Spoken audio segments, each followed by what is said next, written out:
Hi, welcome back to my studio practice. And here we're going to time travel a little bit because I'm trying to review some work that was done before. And again, because of audio difficulties, I'm having to re-upload and do a voiceover, which was lost when it was originally created using Manycam. So I'm going to have to do a little voiceover with it and retrace our steps, because this work, as you can see, is much further on. And in this video that I'm about to show you and try and create a new voiceover for, I show you how I created a kind of out of focus background on a canvas. And this one has a nice little easel to help display it, like so.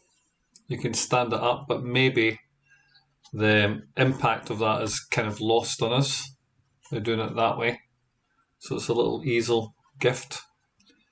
This little setup costs £2 from a craft shop.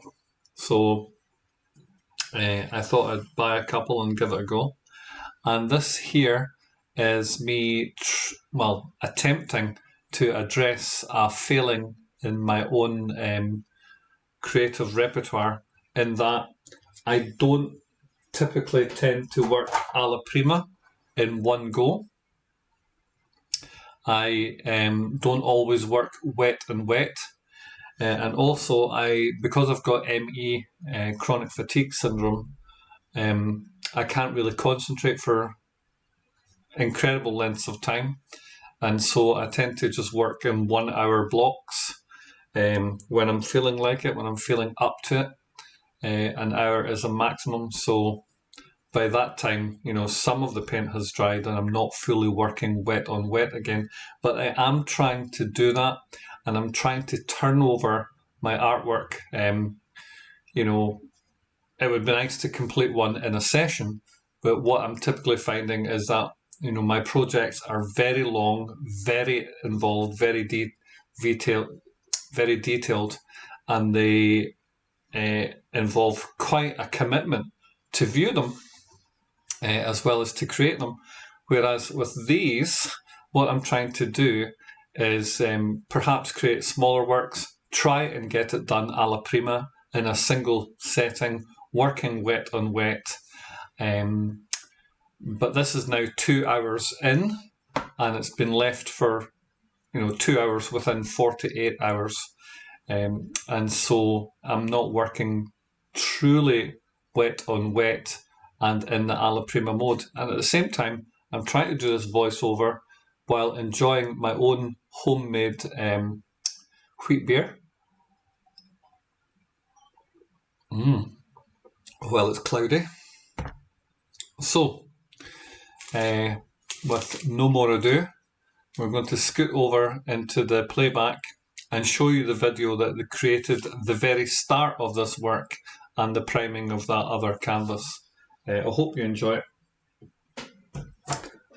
Let's go.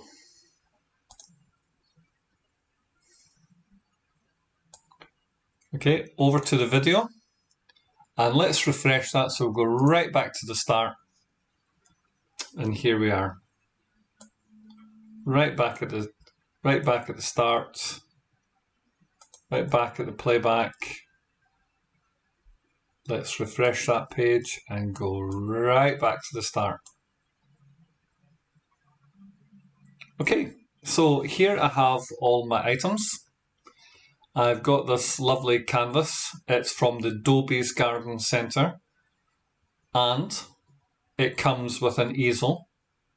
Now at £2, it's actually quite well made, and a lovely painting on there displayed on an easel would be a nice gift. So I can see that being really quite marketable. This canvas was pre-primed with yellow ochre, just a light stain of yellow ochre, and then a rag was used to mop off the excess paint. But here what I want to do is use up some of the old paint from a previous painting from the last month's project, which was the Rousseau jungle artwork. So I've got some of this paint, and I'm unwilling to throw the majority of it away, and the colours that are there are ideal for the background bokeh, which is B-O-K-E-H, a term that is used in photography to speak of the sort of out of focus kind of background ambient colour. And so here I have a mix that's largely titanium yellow light. Now I keep promising myself to get some gloves because titanium, cadmiums and some of these other colours are heavy metals and they can be fairly toxic. So I really must get some gloves. I'm going into the mixes that I made in the previous work, and what I said in the original video is that I was fairly anxious about doing this. For long enough, I just spent a lot of time overthinking this whole problem. And it really is simple to do. I'm just taking various different mixes of my cad yellow, French ultramarine blue, cerulean blue, burnt umber, yellow ochre, that made up all the colours on my palette to the left. And I'm placing them down randomly on the canvas. I'm not giving it too much thought. What I'm trying to do is make sure that I'm not being mathematical about it or trying to get into a routine, because that can become too obvious and it doesn't result in something that is quite natural. But we are going to blend this in so much that all these blobs are going to be more homogeneous. They're going to be more together than the blobs that I'm creating right now. There's a lovely dark over there which is created with Viridian, French ultramarine blue, and probably a touch of burnt umber. That was a visit to the titanium white, which is tainted with cerulean blue, and some of my other mixes there. Probably a green made of French ultramarine and the cadmium yellow light. And really, we could just smoosh them all up into one big blob. What I don't want to do is end up with a uniform colour. Now I have seen many photographers take their photographs and the bokeh background colour is more uniform, but I want something a little bit more organic, something a little bit more natural looking, a little bit more plausible. So here I am, I'm taking a Daler Rowney brush, which is not one of my top rated brushes. So I'm using this one just as a way to prime the canvas and get it ready to receive the colour. Daler Rowney have good brushes, but I'm a fan of Rosemary and Co.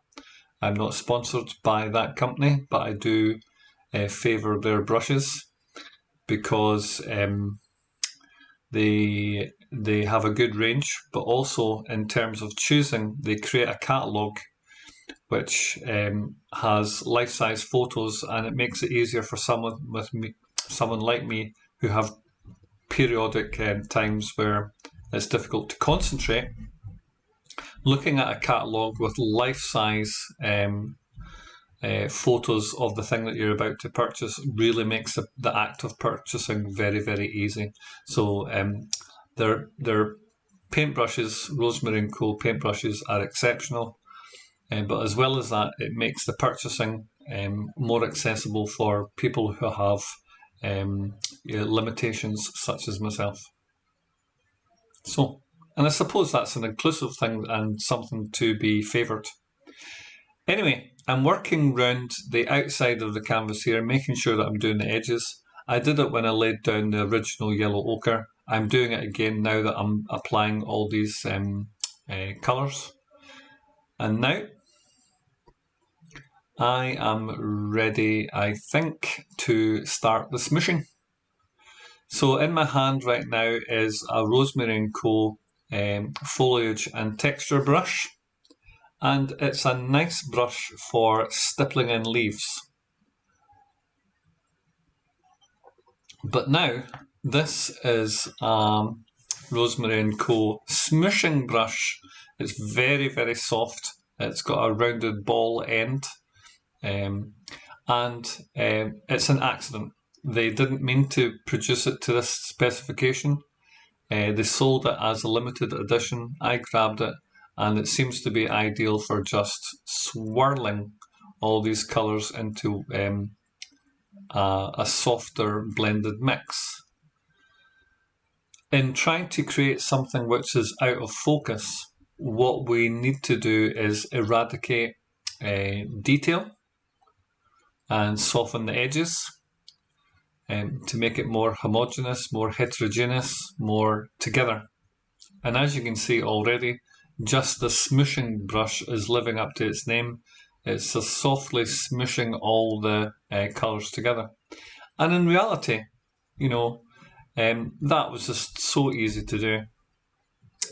Partly, I think, because the colours that I had mixed up, over time to create, you know, a lot of organic and natural greens. I felt it was a little bit too light, so I went in with my dark mix again and just added some more paints to the mix. And now changing over to this fan brush, and the bristles on this are very firm.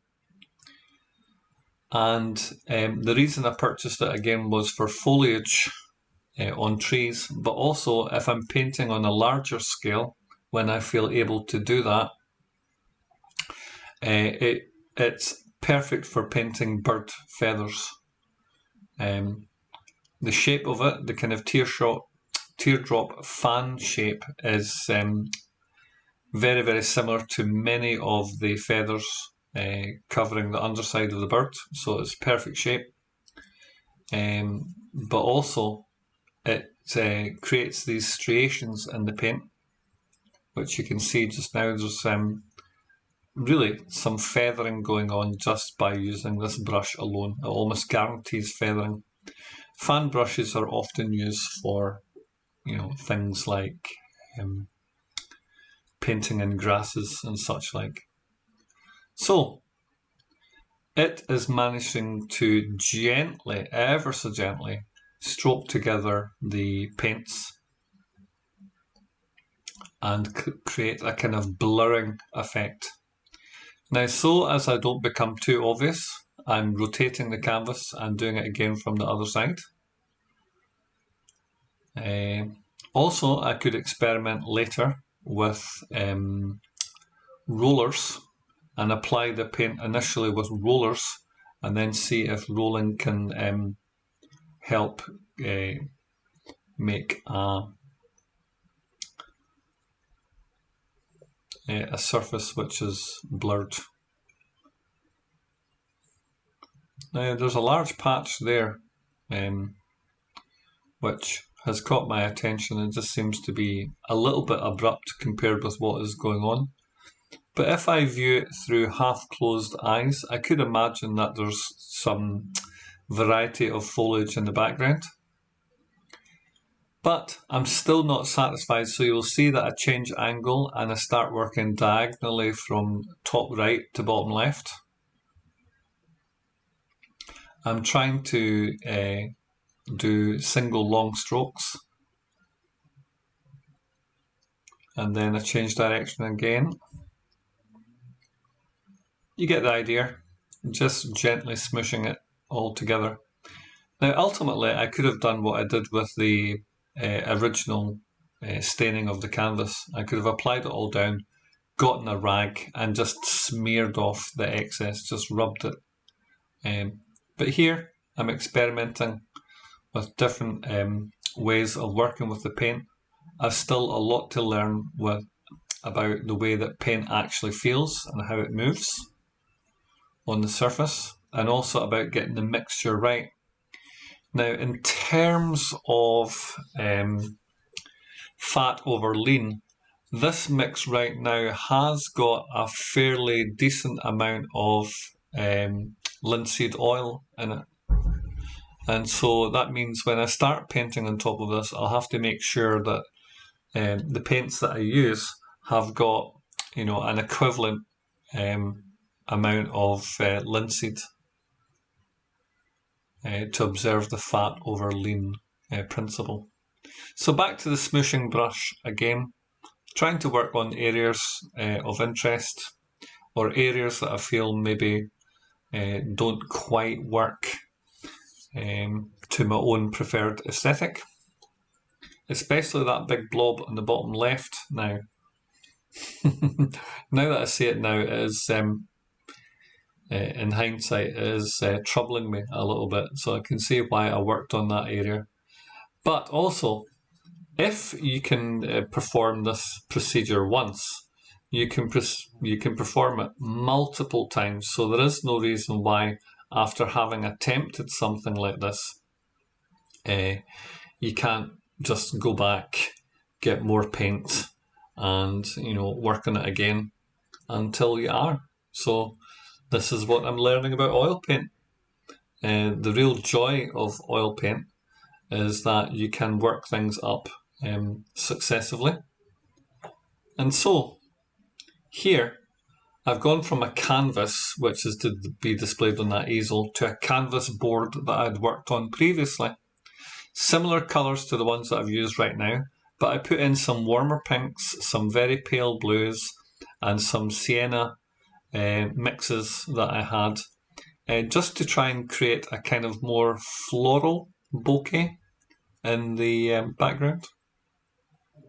There's also the hint of a line, so I put a line in there and tried to blur it back to maybe give this the sensation or the effect of a branch, perhaps, in the background.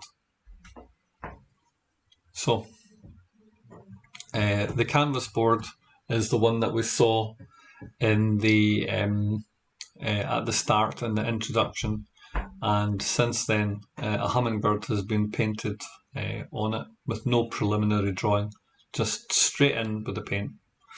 And that episode is already uploaded onto YouTube, as this one will be. Thank you for watching this. Thank you for watching this episode. I hope you enjoyed it. You found something that was of use to you and something that inspires your own creativity wherever you may be. Thanks for viewing this. I hope to see you soon. Bye now.